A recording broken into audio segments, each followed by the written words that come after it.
Well, we're about to connect with Adrian Bradley, who's our lucky correspondent living it up in Liverpool for the 67th Eurovision Song Contest. Now, where are you sitting right now, Adrian? I'm in the press centre, which is in the conference centre that's attached to the arena in Liverpool, where about 800 or 900 of the world's press have been all week to cover Eurovision. It's split into two, so you've got a fan media zone where there's a lot of fan sites and Eurovision specialist sites that cover Eurovision all year long, and they've got a section, and then I'm in the slightly more boring, sedate, normal media section. So what's the atmosphere like in the whole place? Oh, the atmosphere in Liverpool is electric. The city it's got a reputation as being a friendly city, but I've been to a few Eurovisions now, and I really haven't known anything like this one. It's stunning, to be honest. Everybody is so welcoming. Every shop is taking it seriously. You see, like this shop that sells party dresses have them in the colours of Eurovision branding, for example, in the windows. Got balloons up everywhere. Everybody that's walking around just, wants to talk to you about Eurovision. This city is really all in for it, and you've got that buzz around as you go around everywhere. It's absolutely brilliant. And of course it's being held in Liverpool, but on behalf of Ukraine. So do you think they have managed to mix the two cultures well? Oh, I really think that I think they've done an excellent job. For example, Liverpool, all around Liverpool, they've got this exhibition. I think they're called the Lviv Songbirds, where they're these inflatable kind of songbirds that are playing some Ukrainian music, and I think it's a Ukrainian art installation that you've got. So they're all over the city. You've got Ukrainian flags in every window. So all the pubs have put, painted Ukrainian flags up or hanging Ukrainian flags up and things like that. And then the show itself, if you saw it on Tuesday night, for example, it's so clearly telling the story of Ukraine and involving Ukraine so clearly on stage, and I think that's been lovely to see. Yeah. Now, are you a huge Eurovision fan? And if so, why? I am a Eurovision fan. I've loved it since since before I was a teenager, I think. I used to watch it at home with my parents, and then started watching it. We had Eurovision parties with friends every year. It's just fun and joy, and I think that's what it's going for it. It's always, you might have some things which are silly, you might have some things that are rubbish, but you don't really see anything else like it. And it is a competition, and that's fun, and you've got all the voting, and you've got all the scoring, and you've got all those bits that go with it, but you've also got this really great experience of just seeing different cultures bring their music, different countries bring their music, and how things are similar, how things are different, and it's just, it's exciting. And this is my 7th Eurovision in person now, so I've and that's on a whole, going to Eurovision, it's a whole different level of excitement. It's a bit like going to a World Cup or Olympics in some ways. You've got all the different countries around, you've got all the bars, all the parties going on around it. It's just a week-long party. Have you ever considered competing in Eurovision yourself, or do you have too much self-respect? I have awareness of the quality of my voice, and not something that I would want to inflict on the world stage. I'm very envious of the people that are able to do it. I would love to work on Eurovision at some point. That would be the dream, kind of help to make the show happen. But I'm not a singer and I'm not a performer, and good luck to because they're performing. They do it each show is kind of run through 4 times, so 3 of them with a full audience of 6,000 people, and just to go up there, you've got one chance to do your 3-minute song. How they manage it, and some of them are one kid last night was 16. A lot of them are about 20, 21, 22. It's incredible. Yeah, there's somebody that's 25 but looks about 12, and then somebody else that's 18 but looks about 30. It's Eurovision, really, isn't it? What do you think about our entry this year, Mae Muller?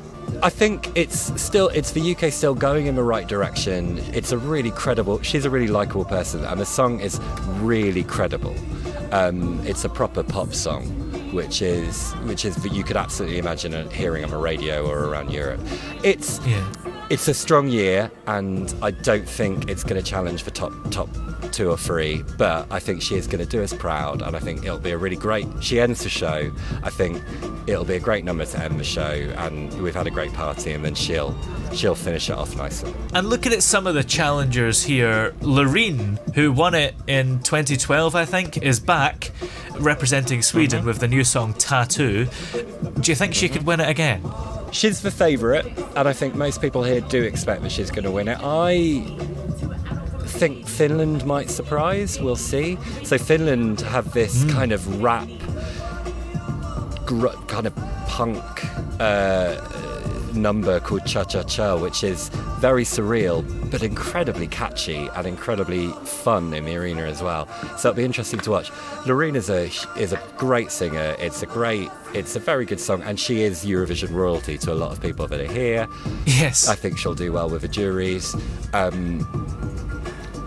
If you'd asked me a week ago, I'd have said Lorena's going to walk it. So that means she probably still is going to walk it. But who knows? There could be some surprises on Saturday night. Yeah, and I think there were a lot of Karija tribute acts going around, aren't there? I think. Oh, yeah. Northwest Tonight or whoever accidentally interviewed one of them thinking it was the real guy. So I heard, but then Karija got him up on stage at one of the club nights as well to dance with him as well. So that guy's having the time of his life, I think. But yeah, everybody's dressing up. But even everybody's coming out in kind of like colours and glitter and things like that, and they're just having a great party. The audience here are loving it. I think Liverpool knows how to party, and they really are enjoying it. And as you said earlier, really anything goes in Eurovision, whether it's a song that could be seen as boring or something that's completely out there, like Croatia's entry this year. Mm-hmm. I wrote a list of notes watching the semi-finals, and I just put simply Croatia.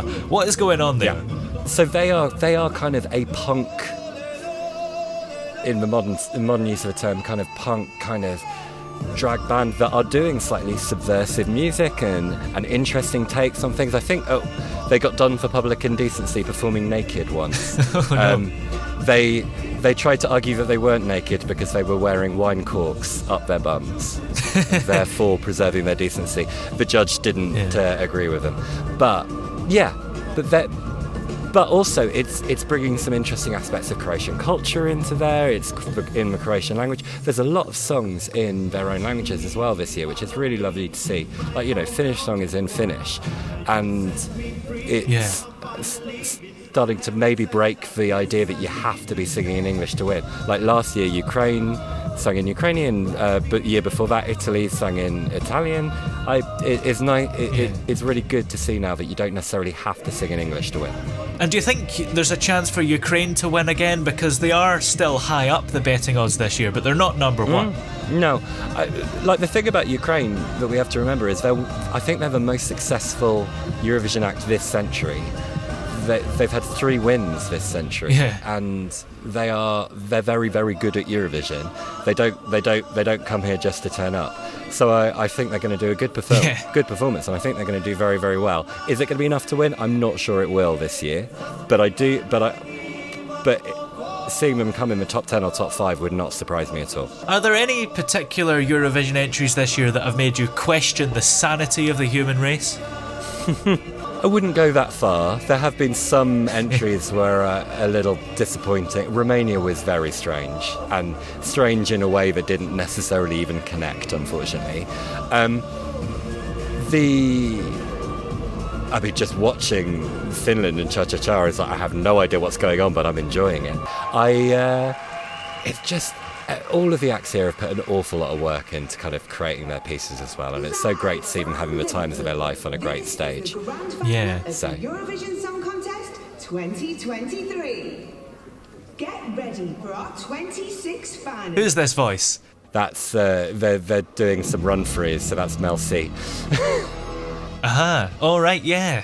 That's nice. She's the voice of Eurovision. I like that. So, what do you think is the secret behind a Eurovision winning song? Is it the melody, the lyrics, the staging, or something else entirely?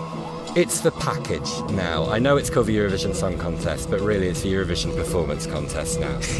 You can have a great song, but if you can't sell it and you've got to be able to sell it both in the arena and to the people watching at home.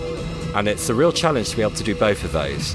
And like Maneskin, I think, who won for Italy, were the absolute perfect version of that, who were able to kind of come out and they could sell it down the camera, but they created an atmosphere in the arena, and that's what you've got to be able to do. You've got to have a good song, but you've got to connect with the people watching at home, and that's where you kind of, the ones that win, they're the ones that get that. And, you know, Finland gets that, Sweden gets that.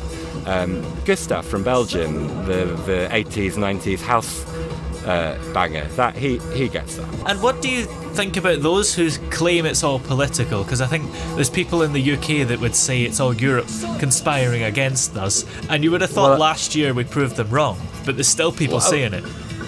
There's a lot less people saying it now, I think. I think the people saying it this year now are Ireland, who are going on a very similar journey to the one that the UK went on. People don't. You can't vote against a country in Eurovision. It's impossible. You have to vote for a country. Yeah. So the worst thing that the UK did was just not get noticed. Like, and you know, maybe that's worse. Maybe that's worse for us than we want to be hated, and we're probably not hated. We're just ignored because we weren't doing anything good. We bring Sam Ryder. We do a great performance. It's very British. They vote for us. And that's what it's about. You take it seriously, then people will vote for you. I don't, you know, there's always some politics within the votes, but ultimately, the song that wins isn't because of politics. It's because enough people across the whole of Europe want them to win, and that's what we've got to do. Now, have you had the chance to speak to any of the performers throughout the week? Yeah, I have. I actually interviewed Gustav for a piece that I was working on, and it's so nice kind of seeing them around. Like, they're clearly, like, it's exhausting. They're here for 2 weeks rehearsing and performing, and every day it's non-stop for them. So it's, you know, you can see that they're exhausted, but you can also see they've created a community around them. Because they're now in a bubble with all of these other performers, and they'll be friends for life, these performers, and that, you know, they'll have their WhatsApp groups together, and that's really sweet as well. That's an important thing, isn't it? Because a lot of people, even if they come last, they still enjoyed the experience and don't regret it. And some of the ones that came last, like there's a guy from San Marino who still does the Eurovision party circuit every year. He didn't do well at all, but he's fun and always turns up and always does all the gigs and gets the bookings. And the acts that don't run straight home after being kicked out of the semi-finals, but turn up at EuroClub and perform their song and hang around with the fans, you know, that's how they'll keep their career going, because they'll get booked for things and they'll turn up to stuff. So this is it's exciting. So what are your predictions for who's going to win? Because I think it was last night's semi-final, you got them all right. I did get them all right. It doesn't happen very often. The bookie's favourite is still Sweden, and it's favourite for a reason. Yeah. I have put some money on Finland, so, you know, maybe I'm biased to say that I think Finland can win, because I want to get my bet back. If Finland do win, it wouldn't be a shock to me. If anybody else won, it would be a surprise, I think, now at this stage. I think it's probably Sweden's to lose, but if anyone's going to beat them, it'll be Finland. And then, you know, you can quote me on this tomorrow when it's somebody entirely different. Just before we leave you and let you get on with your fun, what are you up to this evening? Because I guess there's all sorts of rehearsals and stuff taking place. Yeah. So I'm going to what's called the jury final, which is technically a dress rehearsal of a show, but it is the one that all the jury votes come from. So it matters. The juries are watching the final and they vote on tonight's show. So the general public on the phone will vote on tomorrow night's show, but half of the points, although we won't know what they are and nobody in theory will know what they are, will be voted tonight. So it's a really important show, and I'll be in the arena. I'll see what everything that's going to happen the whole show, and I'm very much looking forward to it. Excellent. Well, you can watch the grand final of the Eurovision Song Contest tomorrow night on BBC One at 8 p.m. So many thanks for joining us, Adrian, and have a great rest of your time there. Great.